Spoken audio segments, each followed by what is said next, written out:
திருப்பூர் மாவட்டம் பல்லடம் அடுத்த நாசுவம்பாளையம் பகுதியில் உள்ள ஒரு வீட்டின் அருகில் தீப்பிடித்து கரும்புகை கிளம்பியதால் பரபரப்பான சூழல் ஏற்பட்டது.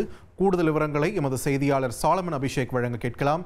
சாலமன் அபிஷேக், வணக்கம். தற்பொழுது அங்குள்ள சூழல் என, தீயை அணைக்க என்னென்ன பணிகள் முன்னெடுக்கப்பட்டிருக்கின்றன? நிச்சயமாக திருப்பூர் மாவட்டம் பல்லடம் பொள்ளாச்சி சாலை பகுதியில் உள்ள நாசுவம்பாளையம் என்ற பகுதி உள்ளது. இந்த பகுதியில் பாத்தீங்கன்னா வீட்டின் அருகே வானுயர அளவிற்கு கரும்புகையானது பரவி இருந்தது. இதனை அதிர்ச்சி அடைந்த பகுதி மக்கள் அங்கு சென்று பார்த்தபோது அந்த இடத்தில் அருகில் குடியிருந்தவர்கள் காலி இடத்தில் பாம்புகள் நடமாட்டம் அதிகமாக இருப்பதாக கூறி அந்த இடத்தில் முட்டுதர்களை போட்டு தீயை எரித்துள்ளனர். மேலும் அந்த தீயானது கரும்புகையாக வானுயர பறந்ததால் அவர்கள் அதிர்ச்சி அடைந்து தொடர்பாக கேட்டனர். மேலும் தீயானது கொழுந்துவிட்டு எரிய ஆரம்பித்தது. இதன் காரணமாக அதிக அளவில் கரும்புகை வெளியேறியது. குடியிருப்பு பகுதிக்கு அருகே இந்த கரும்புகையானது வெளியேறியதால் அப்பகுதியினர் அச்சமடைந்தனர்.